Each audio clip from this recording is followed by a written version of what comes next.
otras cosas, ¿no? Un plan, el relanzamiento plan nuclear, cambios muy importantes en materia tributaria, y algunos de estos anuncios vamos a tratar de explicarlos y entenderlos mejor. De hecho, lo que puede ser cambio en el sistema tributario nos lleva a convocar a Guido Sac, economista, es el actual director de economía de Fundar y se ha especializado en el tema tributario. Guido, ¿cómo le va? Reinaldo 7K se lo saluda. ¿Qué tal? Buenos días, Reinaldo. A ver si me permite, para disparar la charla, que escuchemos el momento en que Javier Milei habla del cambio que pretende a partir del año que viene en los impuestos. La reducción de impuestos explícitos que vamos a encarar el año próximo. De hecho, mi equipo está terminando en estos días una reforma impositiva estructural que reducirá en un 90% la cantidad de impuestos nacionales y le devolverá a las provincias la autonomía impositiva que nunca debieron haber perdido. Así, el año próximo veremos una verdadera competencia fiscal entre las provincias argentinas para ver quién atrae más inversiones. A ver si lo puede traducir, Guido.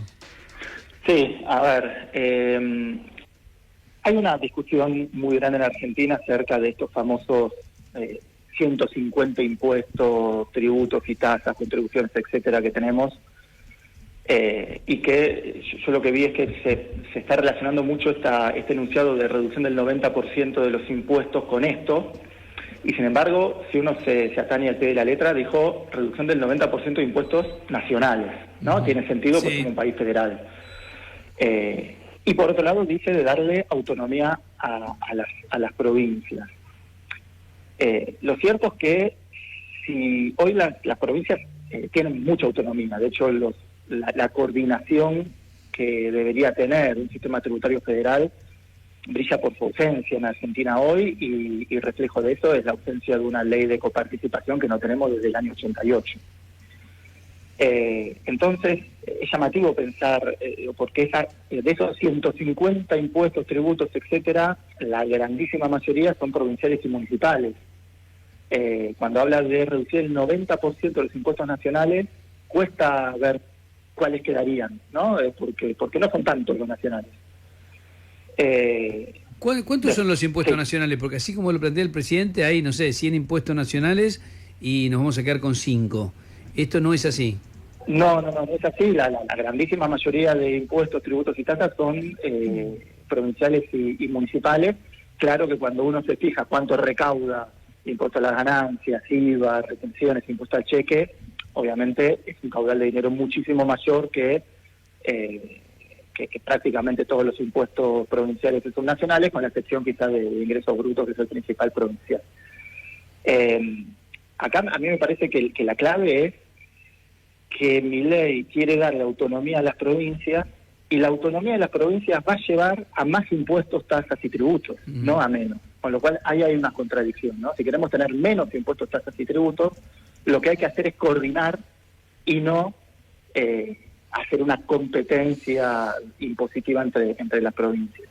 Sí, porque en un momento dijo que van a competir a ver quién tiene teóricamente la mejor propuesta fiscal para las empresas, ¿no? Algo así se entendió, y eso va a determinar la rededicación de las empresas. Pero yo quiero volver a esto porque me parece muy impactante. No hay 100 impuestos para cortar entonces a nivel nacional.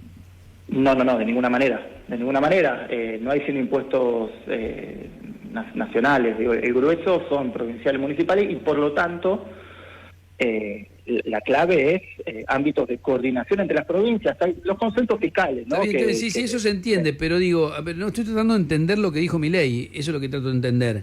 Entonces, ¿qué es lo que va a recortar de impuestos nacionales? Bueno, siempre los candidatos número uno son retenciones de impuesto al cheque, ¿no? Tenemos que saber que nosotros en Argentina tenemos un sistema impositivo con muchos impuestos indirectos, ¿no? Esto es IVA, que pagamos a través de consumo, pagamos a través de las exportaciones como retenciones, o de las transferencias como impuesto al cheque, y relativamente pocos impuestos directos, es decir, impuestos a las ganancias, tanto a las personas como a las sociedades, o patrimoniales, ¿no? Como bienes personales, que ahora además se disminuyó fuertemente. Sí. Entonces, los candidatos para eliminar los nacionales, o para empezar a reducir, o para ver cómo compensamos esa pérdida de recaudación, siempre son los más distorsivos, que son impuestos al cheque y retenciones. Al respecto, nosotros en Fundar tenemos una propuesta de reforma tributaria publicada en febrero, con lo cual ahí puede haber alguna pista de cómo hacerlo. Y en líneas generales, ¿qué es lo que ustedes plantean ahí? Nosotros lo que planteamos, por un lado, es no buscamos ni bajar ni subir la presión tributaria, porque nosotros partimos de la base de que la presión tributaria no se define desde el sistema impositivo, sino desde el gasto. Nosotros queremos un presupuesto equilibrado. Entonces, dime cuánto gastas, te diré cuánto tienes que cobrar de impuestos para financiar ese gasto. Y nosotros proponemos, entre otras cosas, nosotros escribimos cuando ganancias estaba prácticamente eliminado, nosotros proponíamos la restauración de ganancias, de hecho proponíamos incluso la unificación de ganancias, ¿no? En pos de eliminar impuestos y tributos, la unificación de ganancias con aportes personales, pues tienen el mismo mínimo imponible, y eso permitiría varias cosas, pero entre otras cosas que lo que siempre decimos de que pocos pagamos impuestos, bueno, que más argentinos y argentinas paguen impuestos, y permitir que los que menos tienen paguen alícuotas bajas y los que más tienen alícuotas altas. Planteamos la eliminación de retenciones compensada en algún punto de manera automática, no me quiero poner técnico, pero cuando uno elimina retenciones automáticamente uno recauda más de ganancias, de ingresos brutos y de IVA, entre otros. Las propuestas son muchas. Hoy tenemos una distancia muy grande entre cuánto paga un asalariado formal y cuánto paga un monotributista. Es abismal la diferencia, con lo cual habría que acercar esas diferencias. ¿Quién paga más? Perdón, ¿quién abismal hacia quién? Y bueno, hoy un asalariado formal, es decir, que tiene un trabajo en relación de dependencia, que cobra, por ejemplo, 5 millones de pesos mensuales, paga de ganancias un montonazo, paga un montonazo también de aportes personales, de contribuciones, y un monotributista paga solamente la alícuota de monotributo, que es mucho menos, y por lo tanto los incentivos son a una metodología de empleo más precarizada que la del monotributo. Claro, nosotros pensamos que abogamos por la simplificación, no queremos eliminar al monotributo. Nosotros lo que queremos es que el monotributo siga siendo simple, pero, por ejemplo, más caro. Eso es lo que permite, insisto, bajar otros impuestos. Te digo, porque siempre que digo esto, me empiezan a decir, siempre aumentando impuestos. No, nosotros mantenemos constante la presión tributaria, eso hay que dejarlo claro. Con lo cual, para bajar retenciones, para bajar impuestos al cheque o eliminarlo, para todo eso, hay que compensarlo de alguna manera. Guido, ¿cómo te va? Federico Yáez te saluda, buen día. ¿Qué tal, Federico? También ayer entre lo que postuló el presidente fue decir una vez más que van a levantar el cepo.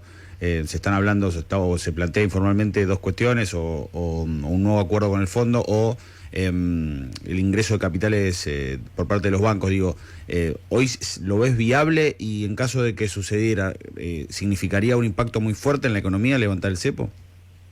Sí, el cepo hay que levantarlo, es riesgoso, pero hay que hacerlo para normalizar la macroeconomía. En ese punto Milei lo dijo bastante bien, porque hay un tema con los stocks acumulados de tantos años de cepo, ¿no? Si hoy levantáramos el cepo, por más que la brecha sea poquita, los tipos de cambio pegarían un salto importante. Básicamente porque hay muchas utilidades de empresas transnacionales retenidas que no pueden salir y que si las dejamos van a salir, aunque más no sea salir para después volver a entrar, pero el primer efecto es la salida. Y entonces esos stocks son un problema. Más normalizado está el flujo, es decir, uno podría normalizar más, decirle, lo que empiezan a ganar a partir de 2025 pueden empezar a sacarlo, pero el problema son los stocks. Eso lo dijo claramente Milei ayer. Y justamente tener dólares, ya sea del Fondo Monetario o de los privados, es justamente para hacerse un colchón para eventuales salidas de capitales de estos stocks. Que uno también podría armar un cronograma de salida paulatina, tal como se hizo con la deuda de importadores, ¿no? Pero es necesario crear un mecanismo de ese estilo para terminar de normalizar el mercado de cambio, que va a permitir normalizar muchos otros aspectos de la economía. Guido, te hago una pregunta. Mira, yo soy médico y vos decís, hay que aumentar una pregunta sumamente básica. Hay que aumentar el monotributo. Vos me aumentás el monotributo, que ya me sale caro. No puedo facturar lo que tengo que facturar. Es un problema lo que yo acabo de escuchar para aquella persona que tiene un ingreso independiente, que es gran parte de la población. Sí, ten en cuenta que yo justamente vi el ejemplo de un monotributista que gana 5 millones de pesos mensuales. Pero puede ser monotributista si son 50, 60 millones al año. Exactamente, el tope ahora anual son 68, es lo que aumentó el gobierno, que estaba en 12 millones, muy acotado, y lo amplió hasta 68. Con lo cual, hay posibilidades de que la alícuota sea mucho más progresiva. De hecho, uno de los problemas que tiene el monotributo es que la categoría A, es decir, la que menos cobran, pagan porcentaje de su ingreso más que la categoría B, y más que la C, y más que la D. Es parecido a ganancia uno en va ese cobrando aspecto. más, primero va pagando menos hasta que después vuelve a pagar un poquito más. Es decir, hay un problema de diseño. Se puede diseñar mucho mejor el monotributo para que quien menos cobren paguen porcentajes similares o incluso menores a los que pagan hoy, pero los que más cobran paguen un porcentaje mayor. Hoy, quien cobra 5 millones de pesos mensuales, creo que la alícuota que paga es 15%. Eso llevado a un asalariado formal es prácticamente el 50%. Esa diferencia es muy nociva para la formalidad. Nosotros queremos fomentar la formalidad. ¿Tenés contacto con alguna de las personas que están trabajando esta reforma para el gobierno? Sí, cada tanto tenemos diálogo. Nosotros desde Fundar lo que buscamos siempre es la incidencia, con lo cual todo lo que hacemos son bienes públicos tanto para el gobierno como para los diferentes partidos y espacios de la oposición, con lo cual sí, parte de nuestro trabajo es tenerlo. Hemos tenido buena recepción y bueno, y esperemos seguir teniéndola. Bien. Guido, muchísimas gracias. No, gracias a ustedes. Guido Sac, economista y actual director de Economía de Fundar, que ha trabajado el tema reforma tributaria, una propuesta que han hecho